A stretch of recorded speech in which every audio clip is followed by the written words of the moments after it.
to the Greenth podcast. My name is Mwape, aka Mwape, your agropreneur, and I'm joined by my lovely friend, business partner, more on that later, and co-host Manda, popularly known as the young farmer Manda. So Manda, tell us, is it Manda? Is it Amanda? What is your name? It's Manda with 2 A's. A lot of people get that wrong and spell it with 1 A. Yeah, and pronounce it even worse, right? Exactly. Yeah. Okay, so we're here now, right? We've been talking about the podcast for how long now? It's been 2 years and finally we get this into actualization. Yeah. I think we've been talking about it for a very, very long time. So it's just very nice to see like one of our goals and our dreams come into fruition. And yeah, so I'm excited and yeah, where to start? Yeah, I'm equally excited about this new chapter. Yeah, so where do we start? Do you remember what came first? Was it the podcast or the company? I think it was like a little bit of everything. We've been like having like continuous phone calls about this. So it's been like, I think it was more of the company. Yeah, then the podcast came like along, like let's, try this out. So we keep saying the company, so maybe we need to give everyone a little background on what the company is and what we do. And yeah, so do you want to? Greenth Media. You can go ahead. Okay. So Greenth Media is a company that we registered, I think, last year, October. Yeah, 5 months ago. So it's a mass communication company that specializes in producing and distributing farming content. So that's educational farming content. So do you want to touch on why we chose educational farming content? I mean, there's a lot of information out there and it's overwhelming. I mean, you want to start growing tomatoes, you go onto Google. And like it brings information from all parts of the world. And then Facebook groups. And then Facebook groups, someone posts this, I have a disease in my chickens, posts that disease. Yeah. This one suggests chili, this one suggests moringa, this one says vaccinate against this. Antibiotics, there's people selling chickens on the market that are on antibiotics, and I think with time we'll get into detail in those things. So those are the kind of things to expect on the podcast, right? Exactly. Yeah, so I think another thing that we quickly realized is that because there's a lack of proper farming knowledge, we decided to go the training route. So training is one of the things that we've decided to do as Greenth Media, but then we also quickly realized that you cannot just train something that you're not doing. So we are also mixed farming at Greenth Media. So we have our home farms and where we host all these trainings. And do you want to talk on that? A few days, open days. We are very practical, very technical. We do run our farms as a business. And just bringing to light that farming is a business. It's viable, it's sustainable. We bring out information that we've done. We're taking you on a path that we've gone on, and just also showing you how to run systems on a farm, how to grow something from the inputs to the marketing side of it, to distribution. So all of that, and just practically like bringing farming as a business to life. Amazing. So why did we partner? Interesting. I think when I started my farming journey, I came across your page right before I graduated. And I was so excited. I'm like, someone has opened a page, and I also felt like, farming content. I'm an agronomist. Let me also share agriculture. There's limited information on Facebook. And when I saw your content, I decided to reach out. So I guess we'll get into this later on like our backgrounds, but then I think a huge part of us partnering was Manda's got a farming agriculture background, so we're qualified babes. Yeah, Manda's got an agriculture background and I'm in accounting. So I think we realized that there was a gap in the market, right? There's not a lot of people that take farming as a business. And I just think being young. So we realized that there was a gap in the market. So just being young and vibrant, we'd like to see like other young people come into farming and take it as a business. Making agriculture interesting, as they say, making farming sexy. So we are, bringing something fresh, bringing a fresh perspective to agriculture and dealing away with the misinformation. So I think something that we should mention is that we have been doing this for a very long time, but then we just decided to formalize it, also just so that we gain credibility, and I think formalizing what we have been doing will also help us reach other people that we have not reached. It will widen our reach, and so we're looking forward to the work that we're doing at Greenth Media. So let's now talk about the podcast, right? Because I think the podcast is like a vehicle of Greenth Media. We started this podcast to as a vehicle, right, to help us achieve the objectives of reaching more people. Yeah, getting the right, stakeholders on board. Farmers need to know who the seed suppliers are, who the chemical suppliers, crop protection rather, who deals with irrigation equipment, inputs, just basically everything related to agriculture. I mean, the markets, the buyers, the sellers, all of that. I think it's also just very important for people to know that there's the value chain is so wide, and there's so many opportunities on the farming value chain, right? So you don't always have to be on the farming side, right? You can be an aggregator. I know a lot of people are now getting into producing seed maize. That's not stuff that people look at. It's always just like, I want to grow maize to sell as food. You could get into retail, so like retailing fertilizers and all that. So I think those are some of the conversations that you should expect to hear on the podcast. Yeah, so we'll interact with various stakeholders, and I think it will be amazing. I think just the other day we were at a branch where we learned that, do you want to talk about the extension officers? Oh yeah, I mean, lots of people don't know that they can have an agronomist on their farm, and free of charge, of course. And these are ways we've grown. Even in my farming journey, I can attest to the fact that even before I went to school, we would have agronomists on our farm tell us what kind. I mean, we've had all sorts of agronomists come on, but I mean, from credible companies, they do provide solutions that work. And I mean, we can eventually, when you start to do this stuff, you can tell apart like who's telling you the right things and what not to do. So it's interesting, and we're bringing that to the farmers, exactly what people need to know. Even when you think of like financing options, there's so many opportunities out there, but then people just do not know, right? Yeah, and it's not out there a lot. So the podcast will bring a lot of these opportunities right to your phone screen. So please stay hooked and just look at what we have to offer. I think something else that's very important is sharing other people's stories, right? We've come to learn that there's so many people doing amazing things, but they're just not on Facebook or Instagram or on the internet. So I think we're going to share a lot of stories from people just like us. I think what happens is a lot of times the conversations are around people that have made it really big, and it is not relatable, right? So we want to bring you relatable farming stories. Just the other day, I was visiting this elderly woman, and she was telling me that she started off with just 2 cows. Guess how many cows she has now? How many does she have? 400 dairy cows. That's amazing. And she told me like this is all just from her hard work. She started really young and she reinvested. So those are the conversations that we would like to have, and we want people to know these stories, right? Very true. I mean, I have some young friends who, you know, started with ideas, and like we talked about funding opportunities. These are people who, you know, started with completely nothing.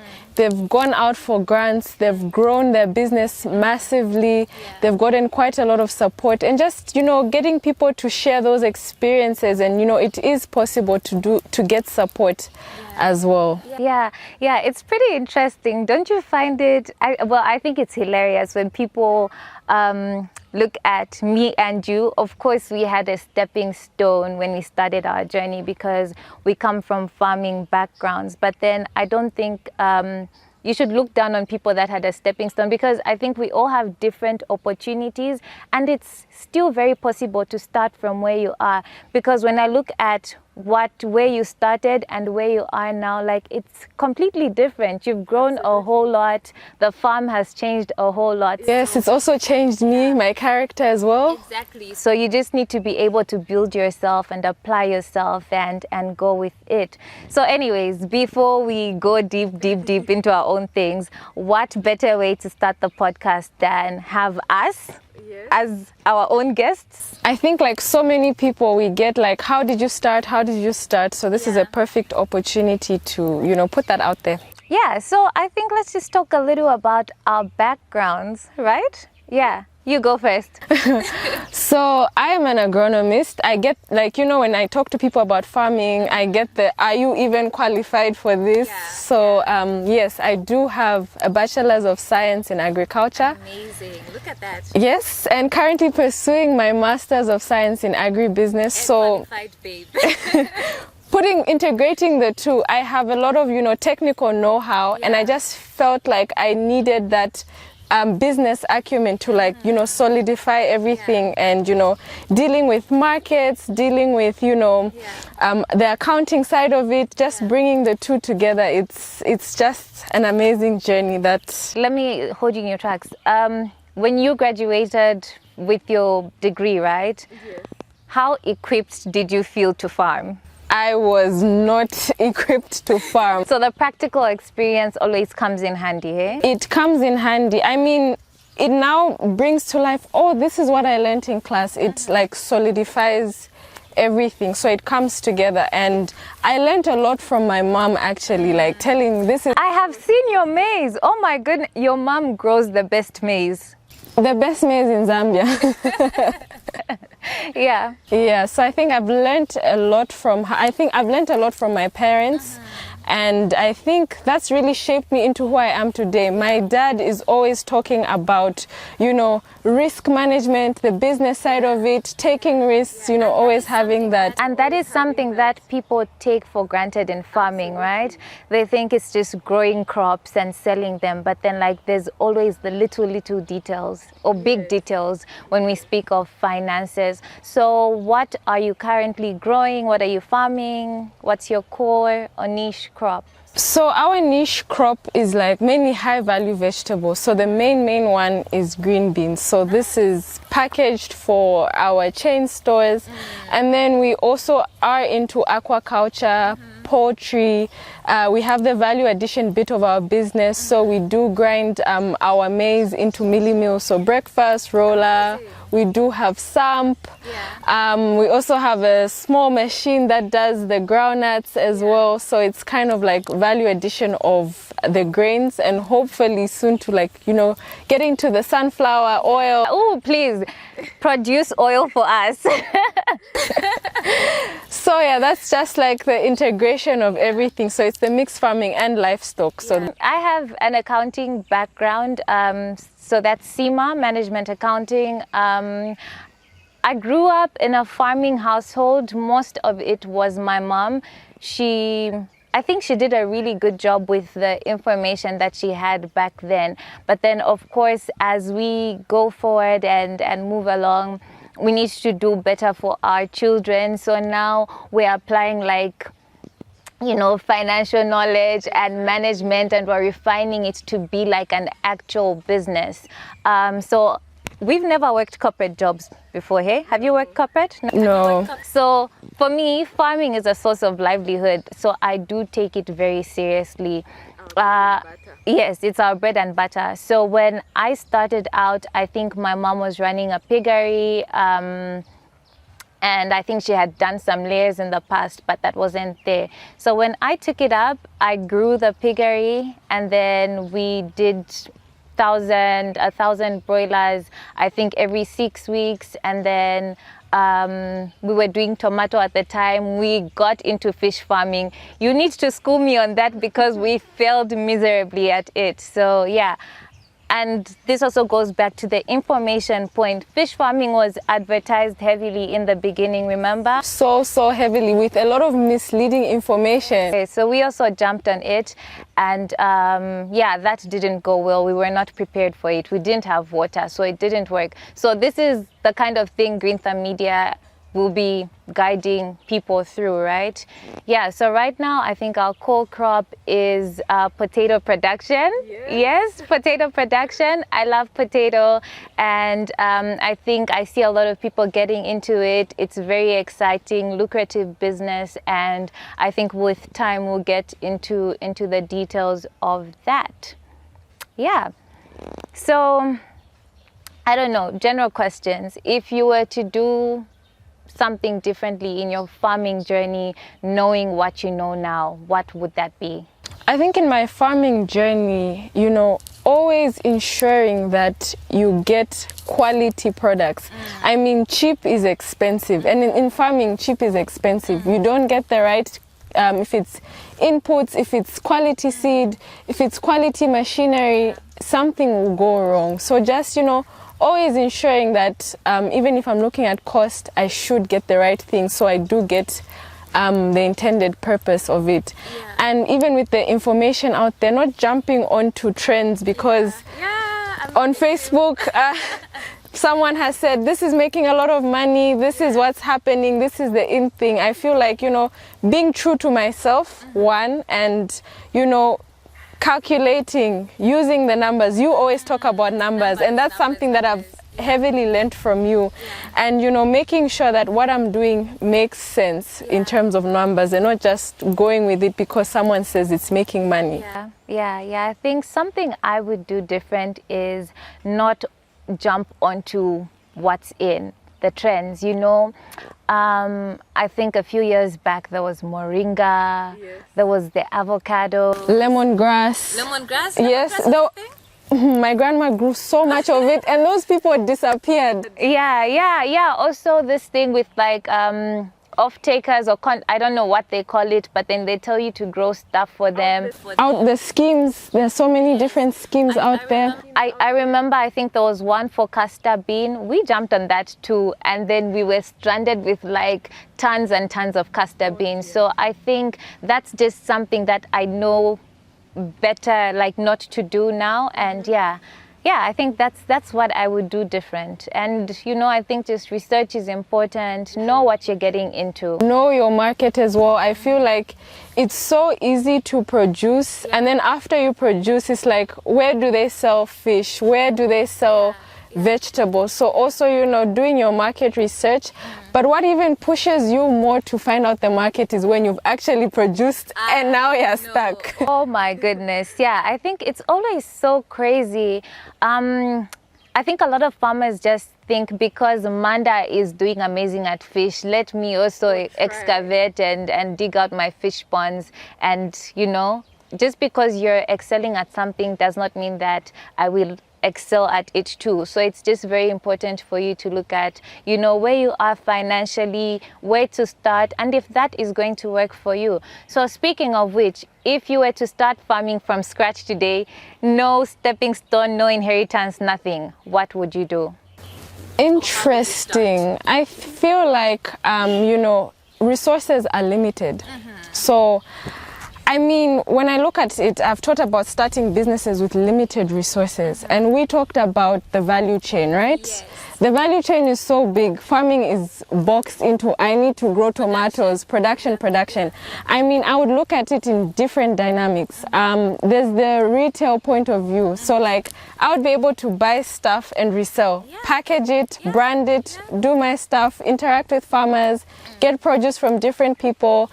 I mean, even dry foods.